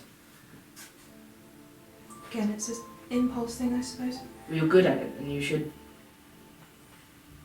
be doing that. I suppose I've sort of caught myself thinking that I wish I had your restraint and your control over yourself. It is many, many years of practice, but I'm very sure you're capable of it. I don't know if I am at the moment, but You'll get there. If you ever want to practice, in any capacity, I do have a request though. Oh. I can't bear to lose anybody else, Sariel. After Astra, after we nearly lost him to Manticores, I said the same thing to him. You need better defenses, armor, something. If you're gonna get hurt, I don't want to lose you. just nods a little bit. Never thought I'd hear you say those words. Well, just think about it, okay? I'll think about it.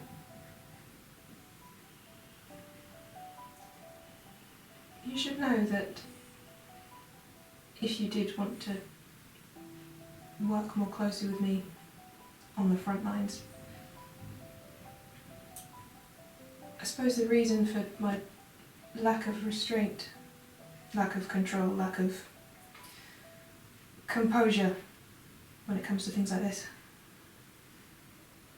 I carry a lot of resentment, a lot of anger, but most of all a lot of guilt, which I think you can understand. I can.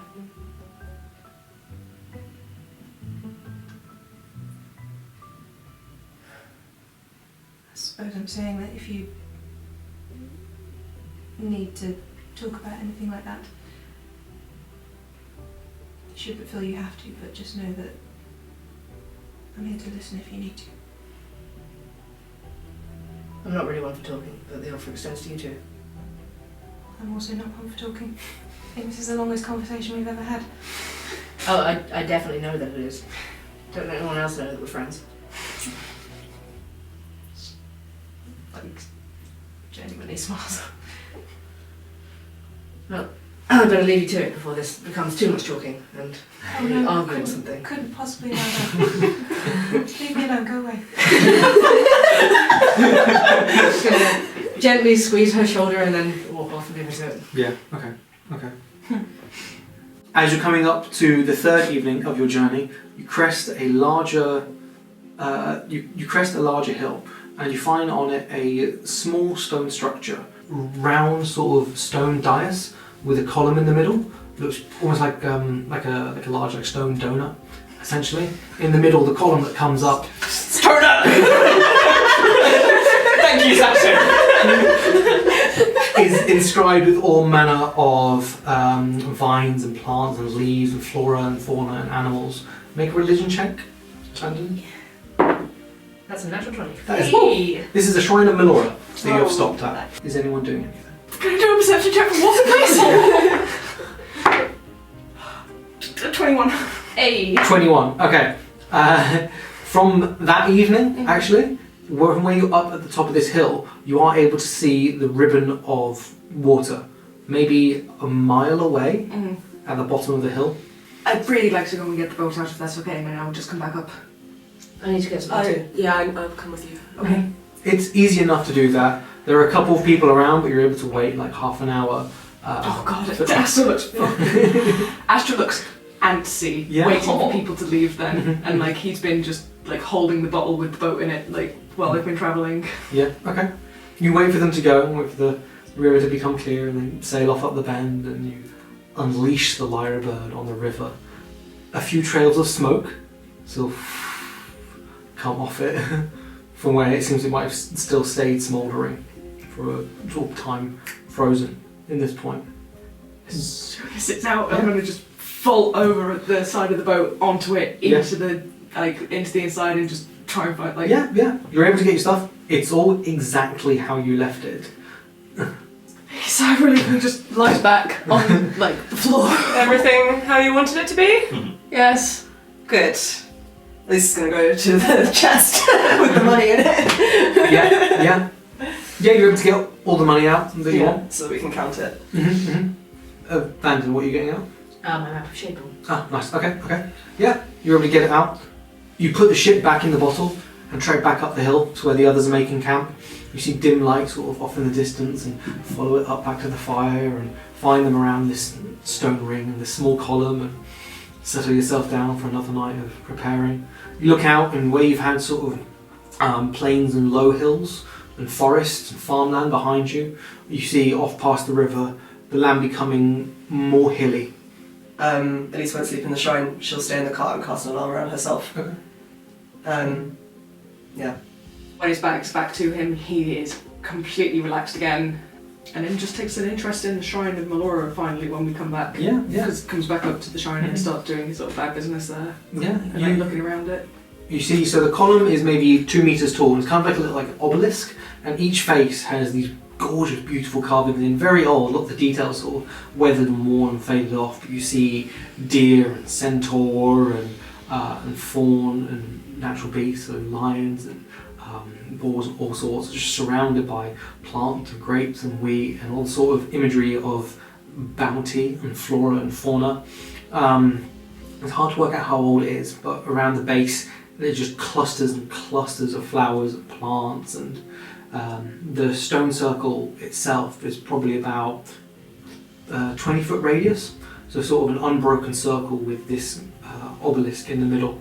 It's maybe 2 feet high and 2 feet thick, and sort of in between the patch of grass and the patch of flowers and stone circle, there's burnt earth and remnants of lots of fires, as if over the years people have been here, sat inside facing the pillar and rested and made this place their camp. You are certainly not the first nor the last to rest in this place, and you do feel a sense of calm and a very strong connection to nature in this place. It just feels like being back in the forests. Cool. Just running his fingers over all of the carvings. Yeah. Just feeling really, really at peace. What, like, sits down and stares at it for a bit. Mm-hmm. No comprehension of what it is. Yeah. Is there anything else you'd like to do? I think just want to check in on Renard. We'll say that the two of you are taking watch together. Do you know what this is, Bob? Really fancy building. This is a shrine to the goddess Melora, goddess of nature. Oh wow. Do you worship her? She's not my primary deity, but in Mirrortale we worship her for safe passage over the seas. Some people do that to Alexandra, but she's the goddess of travel. The woods, the trees, you can feel her in the wind. I feel very close to her out here, as much as I don't like being out in the woods. I don't even like it. I think it's quite wonderful. Not really my speed, I guess. Spent most of my life cooped up inside or on a ship. Do you like that?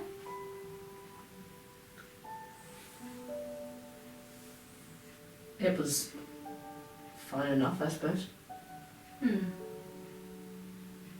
I've been meaning to ask. I know you've recently been going through a lot with what we found out. How are you feeling? I'm fine. Or are you just saying that because you feel like you have to be fine? Yes, I have to be fine. It doesn't matter what I'm feeling, Boblem. I have something I need to do. I still have a chance of saving my brother. Yeah. It doesn't matter at all how I'm feeling right now. I think it matters. It always matters. I don't have time to grieve. I understand that. But I think it's important to acknowledge your emotions. To not let them swallow you whole. Because if you don't acknowledge them, they tend to get out anyway. just leak out from whatever box you put them in. At least if you acknowledge them, you know where they are, and you keep an eye on them. I know it's not easy to lose a father. I was only 5 when Mom died, but... I'm sorry. It's okay. I'm sorry for your loss. We'll always miss them. I don't really believe it yet, to be honest. In fact, I'm not sure I believe anything out of that creature's mouth. But we'll save your brother. And we'll be here for you. We've got this. No. If you've got the watch, I have a few prayers to say. Yeah, I got the watch. Okay. I'll say that after 3 days, you finish your projects. The rest of you would see Cassian furiously working at something with textiles, sort of like crouched over in one corner of the car, and sort of, when he can, sort of that watch, like over the night. Yeah, you would finish your project. Your 4th night of travel. You've crossed over the river, and you're now in heady hills. They roll gently and slope, and you can see sort of longer ridges and valleys in the distance. Is anyone doing anything for the evening? So yeah, at some point, maybe when they're on watch together, Elyse would go to Astra and just... Firstly, I want to check in on you, make sure you're okay. I know that fighting in this manner isn't your thing, so just... I didn't fight, Yeah, but I'm fine. yeah. I do appreciate it. I have another favour to ask you, if you wouldn't mind. It's a bit convoluted, but you mentioned that you have the ability to cast a spell that can send a message to someone across a great distance. I've only recently figured out how to do it, but... Have you used it before? Once, And it worked? yes. I am like vaguely familiar with it, but I can't cast it myself. I was wondering if you'd be able to send a message to someone for me, but I can't be certain it's going to work because you don't know them, but I was going to ask the priest in the temple to do it, and I'd much rather someone I trust do it. We can try. Yeah, we can try. I have drawings of them, I can make myself look like them, anything that will help make it work. Okay.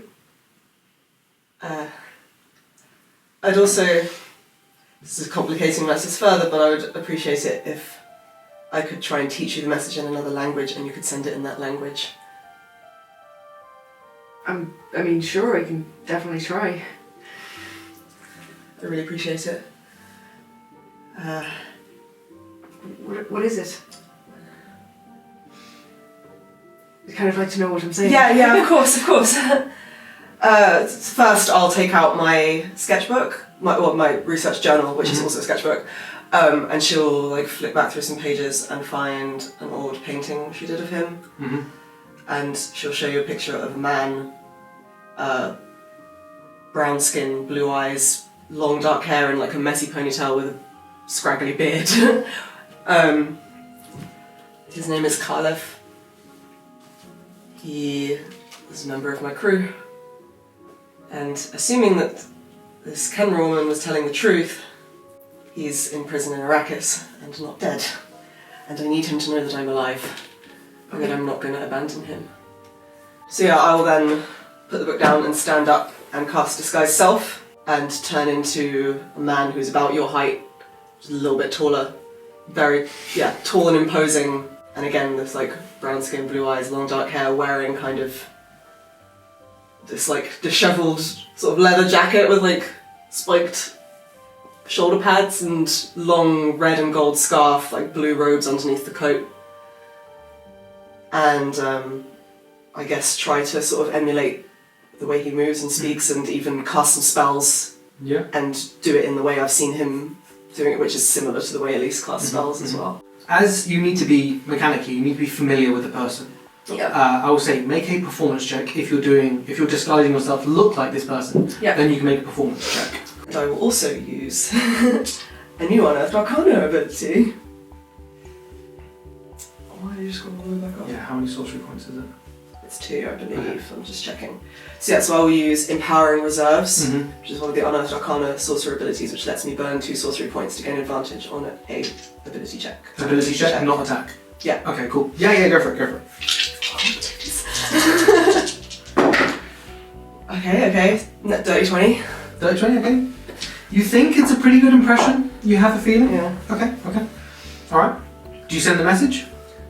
Well, I need to teach him how to say it. Make an first intelligence as check. well. And I'm going to do the same thing again. So, in common, the message would say, I'm Elyse's friend Astra. Elyse has the soul and she won't fail you again. Are you and the others okay? Respond in common. Because you're not going to understand his response otherwise. No. And then I guess I would say, I would start teaching him how to say it in Fulgan. Oh, great, dirty 20 again! Was that straight intelligence? Yeah. Yeah, dirty 20. Okay.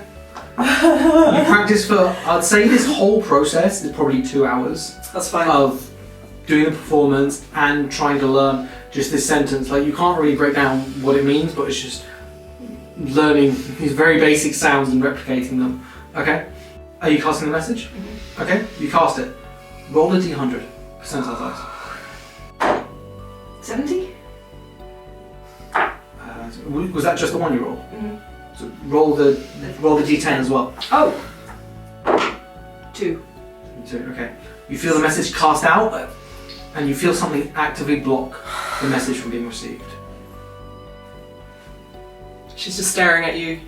So you would Waiting. have seen Astra say the sentence out loud, Mhm. Yeah. and then just Did it work? Did you reply? something blocked it. I knew that might be a possibility.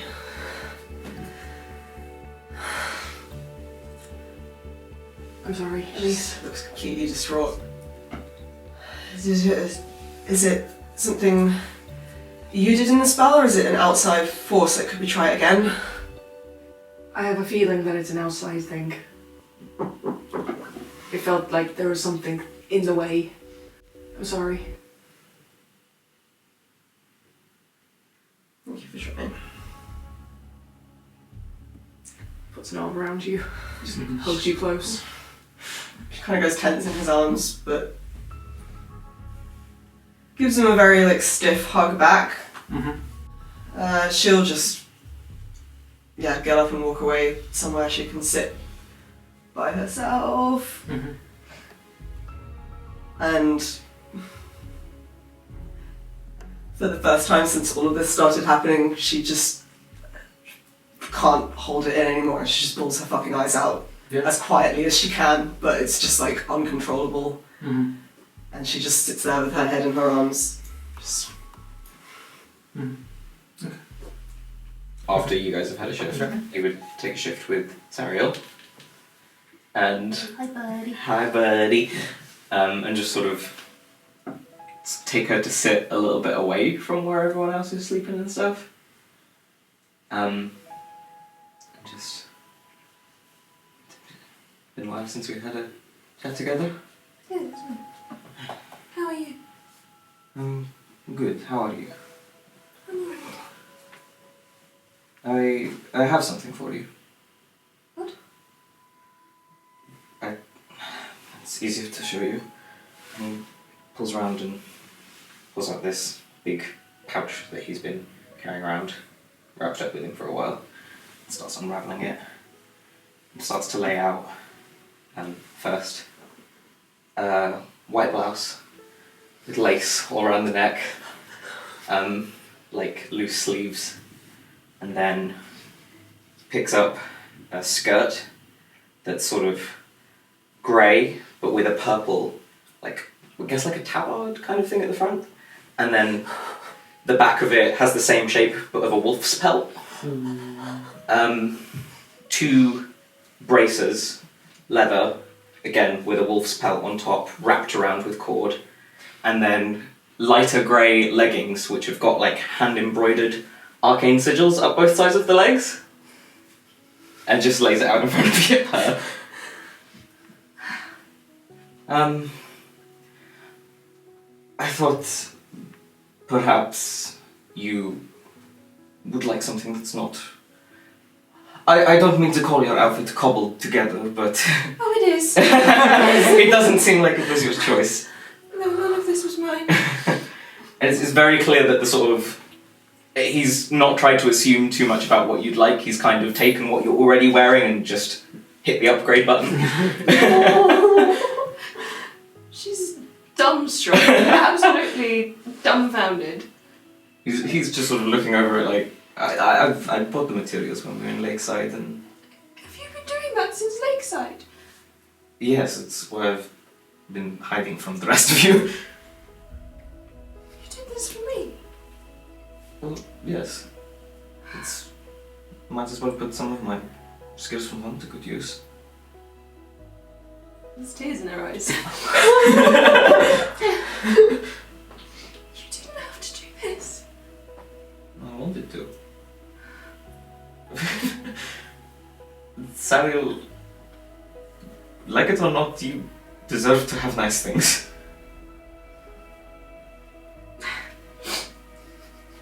Thank you. Thank you so much. You're very welcome. Like I said, none of this was originally mine. I've never had anything this nice to call my own.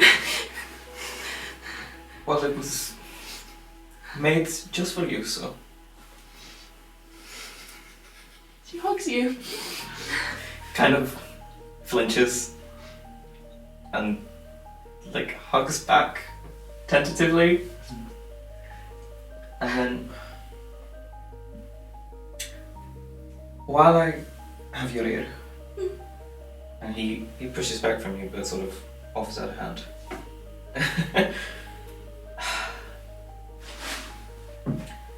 I call you fierce a lot and you fight very bravely, but if you want to be on the front lines, you're going to have to protect yourself a bit more, alright? You're not the first person to say that to me. Whoever said it before is sensible. Very. I don't have many people that I'm comfortable calling a friend. And I would hate to lose one. And if you're going to throw yourself at the enemy all willy-nilly, not caring if you live or die, perhaps think that someone will care if you die.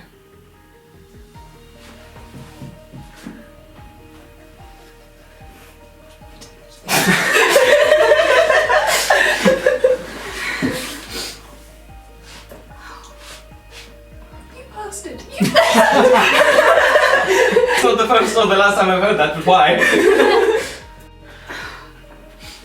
It's just something I never really thought about before. I never had the money. I didn't have anything before I met all of you. I had nothing. You have this now, so Thank you. it's okay. Thank you. It's okay. Yes, I suppose I shall take yours and some other very sensible person's advice. It was Vanden, wasn't it? No, what makes you think that? Well, keep your head on your shoulders. You too. He just sits there quietly with you for a while. The night goes on. You've been travelling, you know that you're coming up to the end of your journey. Your rations, while not getting dangerously low, are looking slightly thin. Oh no! Over the course of the week, you can say that some of you have been hunting if you want and kind of got fresh game. Between all the druids and vegans, you can gather plenty of berries, fresh water, fruit and grain, and all manner of things. When we're on the cart travelling together, probably if you're playing music, Cassian will come and sit beside you. And just kind of listen for a while until you finish whatever song you're playing. And then chime in. I believe I owe you a song. I believe you do. And music is good in times like these, so I think it would be especially comforting to hear something that reminds me of home in a way. So Well, hum it to me and I can play it and then you can sing it. yes, I think that would be agreeable. And he sort of hums out a few bars of a few different songs and takes the time to try and help you get the gist of them.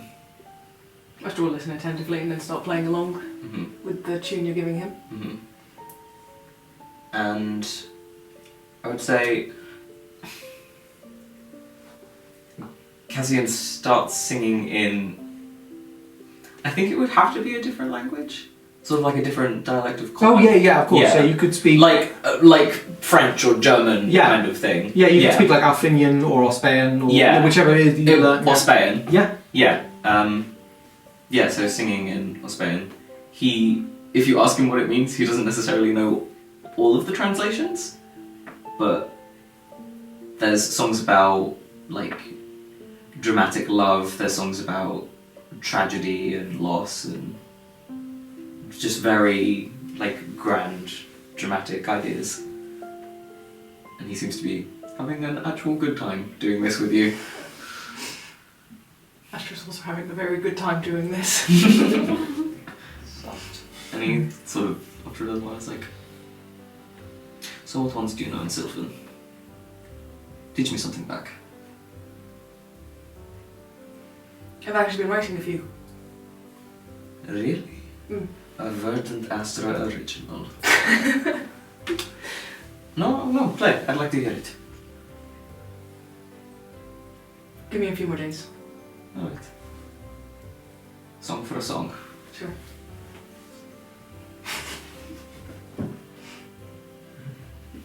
I'll teach him one of the songs that my mum wrote Yeah. and taught me. Okay.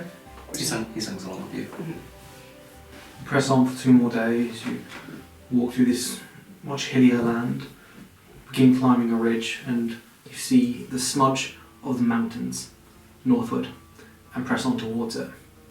And you do see at the bottom of a valley the remnants of like a long ruined city. I'll say Cassian and Vanden make a history check.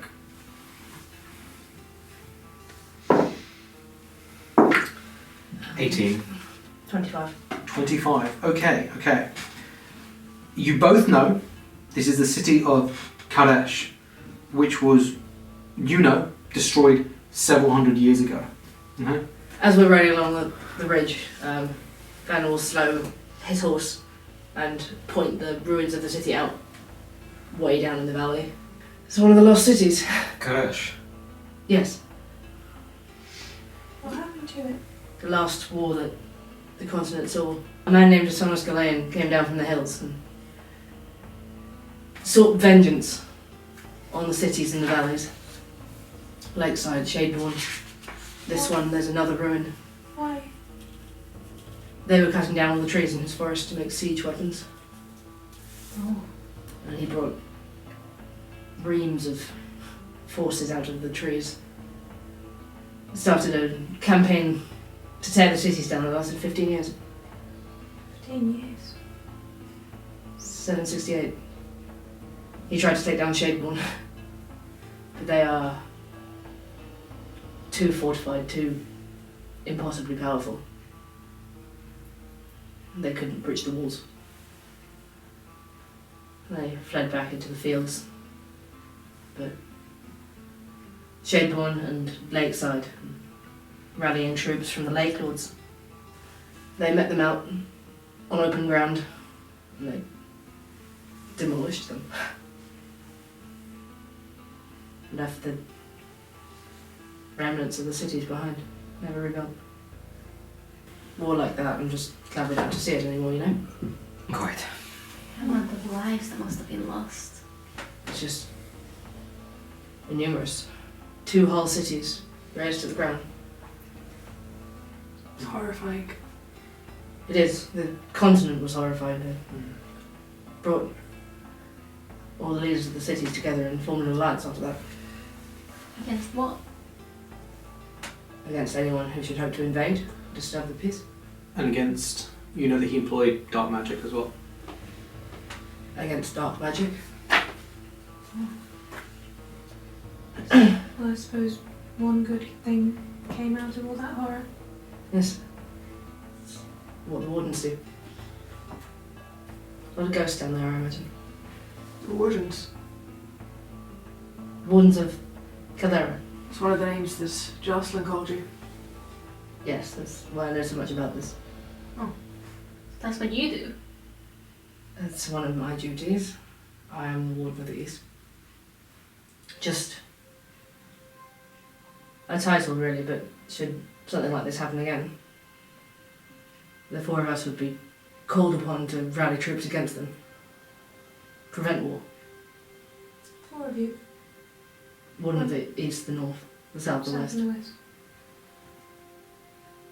She let it rest. Just to leave the ghosts alone. Quite. You press on. With how you're cresting over the hills, the smudge of the mountains have become a distinct line of grey against the silhouette of sky.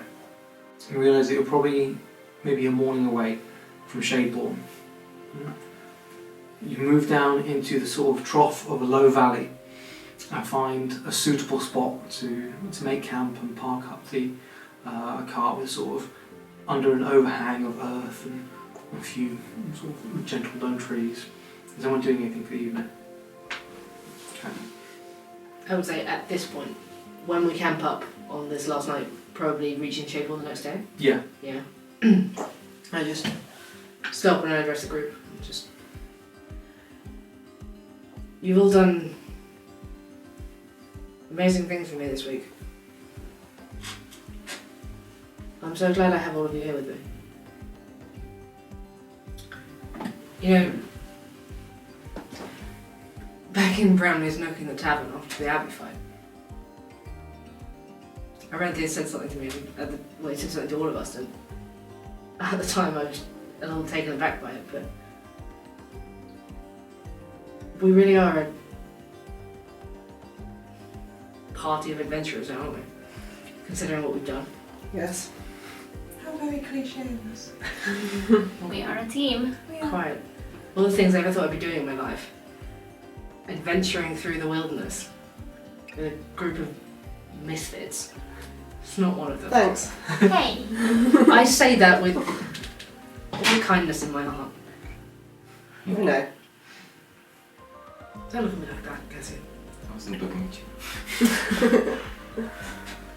I don't know what awaits us in Shadeborn. I have no idea. Probably more terrible things. More fighting. We can handle that. More city guard accusing us of doing things we haven't done. And Same old, same old. I just wanted to say I couldn't think of a better group of people to be travelling with. Likewise. Agreed. I haven't known you very long, but I'm glad that I met you all. He's just very quietly kind of turns away and like rubs the face. Just still very despondent. We'll probably reach Shadeborn at some point. Midday, maybe tomorrow. I am taking a leaf out of Elyse's book, and I will be using my cousin's name in the city. Is that okay? With what's going on, or? Yes, the completely removed side of the family, but Okay. the signet ring will still hold some power. It's useful. So, Lord Marquis. Okay. And to make things easier, I'll go by Aisha again, since there weren't any Dragonborn or anything in Lakeside. Shall we call you Lord or just Marquise? Dorian. Dorian. I know. Oh, I pity him. I think it rolls off the tongue quite nicely. Your accent, yes. Dory. Marquise. Marquise. Shadeborn has a tiered class system, as far as I know. The further up the city you climb, the harder it is to get through the gates. So, I don't know what we need to do. I don't expect the Weeping Eyes barracks to be too far up the city, but just be aware of that. Well, we've got people who can disguise themselves, we've got your signet ring. Yes. Between that, I'm sure we can make do. Easily enough. If we keep our heads down, we'll be fine. Let's try not to get in trouble this time. I was hoping we could find some accommodation straight away. Spend several days scouting out the charnel house. I know all of you have skills that would be very useful. Whatever you need. Yes. Thank you. I know I can rely on you. You take your watch, you take your rest, sleep comes to you all. You press on in the morning, at first light. You crest up the slight hill, and you see before you, maybe a few miles away, the fortress city of Shadeborn, a monument to dwarven architecture and majesty, carved out of the mountains themselves. 7 layered tiers, ringed by dark granite walls, rise up into the heights, with a forest of turrets, towers and spires poking up from behind them. You see indomitable statues flanking huge gatehouses into the city, and zigzagged steps leading up the slopes connecting tier to tier. The buildings, cresting out from behind the tier walls, get taller and more intricate as the layers ascend. The whole city lies in gloom, shaded from the sun by the mountain ridge behind it. You're at Shadeborn. I think that's where we'll end tonight. Yeah, we're at Shadeborn! It's closed. This riffraff cannot come here. Let's go back to Sanskrit. Thank you, everyone. That was brilliant. Thank you! So good to be back. Thank you, JD. Thank you very much. You're welcome. You're welcome. Thank you, everyone, for joining us and for being part of our story. We appreciate you. Thank you! We love you! We love you so much. Bye. Bye.